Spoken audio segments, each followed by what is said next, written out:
Bonjour à tous, ravi de vous retrouver sur ce plateau d'Agora News Sécurité ici au salon APS avec une interview spéciale. Patrick Haas. Bonjour Patrick. Bonjour Alexandre.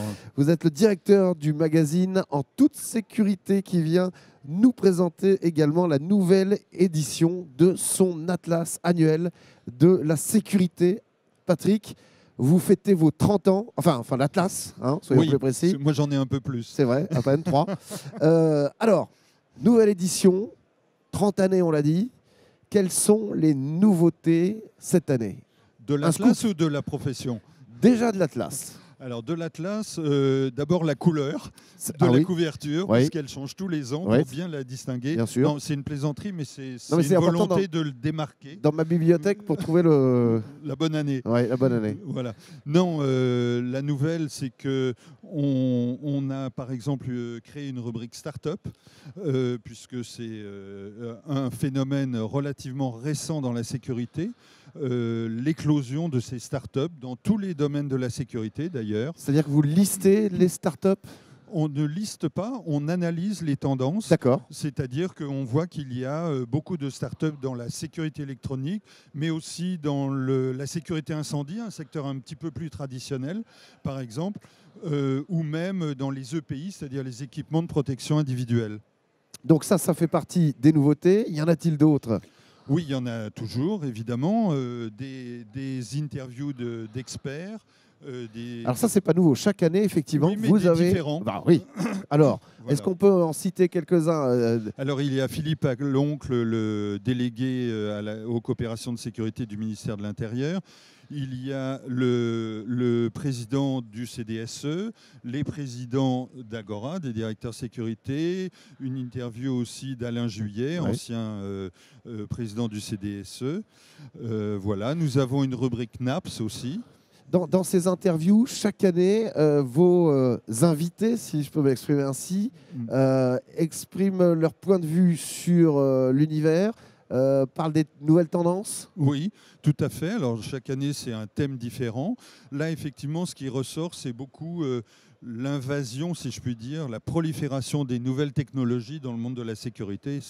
C'est devenu banal, mais c'est une tendance profonde, lourde, auquel la profession est confrontée. Et à mon avis, ça ne va pas être très facile, justement, de digitaliser la sécurité privée. Alors, on reparlera des chiffres un tout petit peu plus tard. Pour ceux qui ne connaissent absolument pas cet atlas, c'est quoi? Vous listez les entreprises de l'univers de la sécurité par thématique? Voilà, en fait, c'est pas un répertoire. C'est pas un bottin mondain. Non, pas du tout. On interroge à peu près 1600 sociétés de sécurité sur leurs chiffres d'affaires, leurs résultats financiers, donc de l'année 2018. Et à partir de ces chiffres, on fait de l'analyse sur les grandes tendances. Et on peut, comme ça, dire que le secteur du gardiennage ou le secteur de l'alarme ou de la vidéosurveillance ou des drones se porte bien. Voilà. Il y a une réelle analyse apportée par votre équipe de journalistes. Dont certains sont là. Dont certains qu'on salue. Alors justement, si on pouvait parler plus en détail de chiffres, parce que vous avez ce regard justement en hauteur, la croissance selon les secteurs. Alors, déjà, nous, il faut dire que dans l'Atlas, on répertorie 23 secteurs de la sécurité, c'est-à-dire qu'on est bien au-delà du périmètre réglementé, c'est-à-dire qu'on répertorie aussi bien des sociétés de gardiennage que de sécurité électronique, que de serrurerie, que de EPI, c'est-à-dire équipement de protection individuelle, que de sécurité incendie. Donc, tout ça, ça fait à peu près 29 milliards de chiffre d'affaires, d'euros. Et en 2018, je vous le dis, c'est une croissance de 3,2% pour l'ensemble de ces secteurs. C'est un peu mieux qu'en 2017, c'était 2,9%. Et donc, la croissance est là. Elle est beaucoup plus forte que l'économie du pays en général. Mais il y a des grosses variations selon les secteurs. Est-ce qu'on s'attendait à cette croissance déjà ? Non, elle est un peu plus forte que prévu. Ça, c'est un bon signe. Oui, c'est un bon signe. Mais il faut savoir quand même que la croissance n'est pas tout.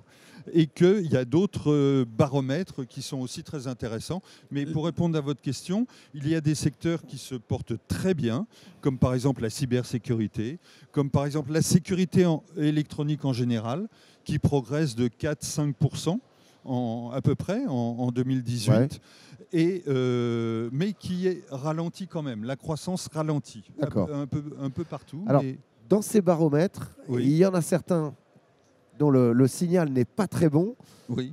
Par hasard, peut-être la rentabilité des entreprises. Voilà, c'est ce que j'allais dire. L'autre baromètre vraiment intéressant, c'est pas forcément la croissance, parce qu'on peut avoir une forte croissance et être pas rentable. Ouais. Et d'ailleurs, c'est un travers de cette profession, de vouloir être absolument avoir une couverture nationale, être important pour avoir des contrats nationaux. Mais il faut voir dans quelles conditions. Et donc là, je peux vous dire qu'il y a vraiment une baisse de la rentabilité des entreprises en 2018, des entreprises de sécurité, dont un grand nombre sont tout juste à l'équilibre financier ou en perte ou même carrément en faillite. Et donc on voit que le nombre d'entreprises rentables est passé de 74% en 2017 à 64% en 2018. Donc 10% de moins. Ouais. C'est énorme. Ça veut dire quoi ? Ça veut dire qu'il y a une guerre des prix, comme vous le savez. Toujours. Qui s'est accentuée, on peut dire, en 2018. Comme vous le savez, il y a trop d'acteurs dans cette profession, notamment dans la sécurité électronique et le gardiennage. Et donc, il se livre une guerre des prix justement pour croître, pour avoir des contrats nationaux, pour figurer parmi les leaders, mais c'est aux dépens de leur rentabilité. Est-ce que justement le développement de ces nouvelles technologies dont vous parliez il y a un instant va permettre de rétablir ça ou justement va creuser le fossé davantage ? Alors, ce qu'il faut dire, c'est que les acteurs de la sécurité électronique sont trop nombreux aussi. Hein. Donc la tendance à la guerre des prix qui sévissait surtout dans la surveillance humaine, dans le gardiennage, est en train de contaminer la sécurité électronique, où on voit des prix de matériel qui baissent vraiment très fortement. Ouais. Et puis aussi, au niveau des installateurs, des intégrateurs, on voit qu'il y a une forte pression sur les prestations. Donc, c'est en train de se développer à tout niveau, tous les secteurs de la sécurité, alors qu'il y avait auparavant des secteurs qui étaient vraiment très rentables. Et cette tendance, on le voit aussi par exemple sur la cyber. La cyber qui est un secteur qui est en plein boom, qui progresse de 10% en 2018, mais progressait de 15% en 2017. C'est aussi le signe qu'il y a une guerre des prix dans ce secteur-là. Comment va se faire justement le ménage pour assainir le marché ? Alors, nous, ça fait 30 ans qu'on analyse ce marché, ça fait 30 ans qu'on voit la même chose. Hein, le marché est immature, il y a des progressions, mais il y a aussi des reculs. On voit que la sécurité est mieux reconnue par les pouvoirs publics, elle a une meilleure image aussi. Il y a des acteurs qui émergent, c'est vrai, mais il y a toujours un gros du peloton de PME ou de toutes petites structures qui se battent pour survivre. Alors, comment ça va se faire ? On a cru que le CNAPS, qui est l'autorité de régulation de la profession, allait faire le ménage. Alors oui, il le fait en partie, notamment dans le gardiennage et dans les centres de formation, par exemple. Mais il y a encore toujours trop d'acteurs. C'est un non-sens économique ce qui se passe en France en particulier, parce que dans les autres pays européens, ce n'est pas comme ça. Il n'y a pas autant d'acteurs. Est-ce qu'on peut parler d'autres chiffres, positifs ou négatifs ? Par exemple, les budgets des directeurs sécurité ? Oui, alors dans l'Atlas, il y a chaque année un sondage qui est fait auprès de directeurs sécurité. Et là, on voit que c'est un peu meilleur, puisqu'il y a une majorité de directeurs sécurité, 53%, qui prévoient une hausse de leur budget sécurité. Et en général, 10%. Oui, 5-10%. C'est pas mal. Oui, c'est pas mal. C'est pas mal. Ça dépend, là encore, des secteurs, enfin, et des directions sécurité des entreprises. Il y en a pour lequel ça baisse. Alors, si on est, c'est une moyenne. Si une société de sécurité travaille surtout, je sais pas, dans la banque ou dans les enseignes de distribution et que ceux-là, ils ont des budgets en baisse, la société de sécurité va mal, évidemment. Bien sûr. Est-ce qu'il y a d'autres chiffres que vous souhaitez mettre en avant aujourd'hui Alors oui, on peut dire aussi, on fait un sondage des dirigeants d'entreprises de sécurité, donc des sociétés de sécurité qui, eux, sont très optimistes. Il y en a 95% qui pensent que leur société va être en croissance l'année prochaine, en D'accord. 2020. Ouais, 2020. Mais ils s'interrogent un peu sur leur rentabilité aussi, Bien hein, sûr. parce qu'ils se rendent bien compte qu'ils sont les premiers acteurs de cette tendance. Et ils se plaignent tous de la guerre des prix.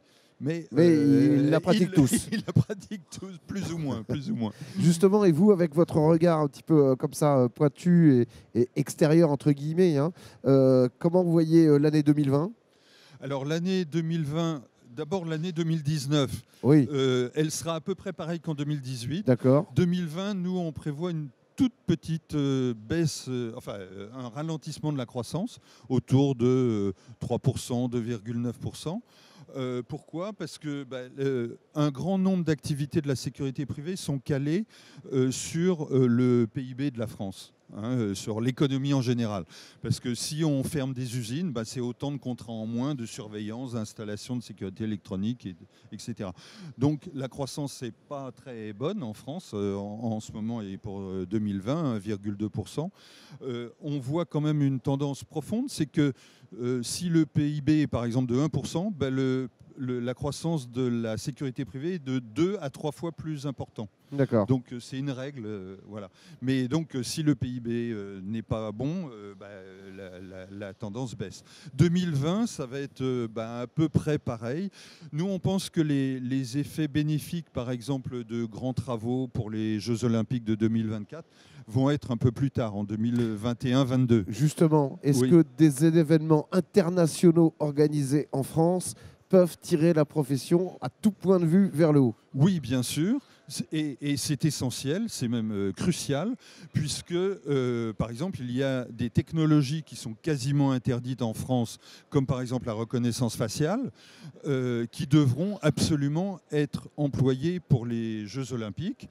C'est une des conditions de succès sur le plan de la sécurité des Jeux Olympiques. Ouais. Le ministère de l'Intérieur s'est fixé comme objectif de rendre la reconnaissance faciale possible, utilisable sur la voie publique ou dans les stades, etc., pour les Jeux Olympiques. Et pour l'instant, la réglementation ne le permet pas. D'autant plus que ça sera déjà le cas au JO de 2020 et très probablement de 2028 à Los Angeles, parce que là, la Silicon Valley va s'en donner à cœur joie pour faire une vitrine d'exposition de leur talent.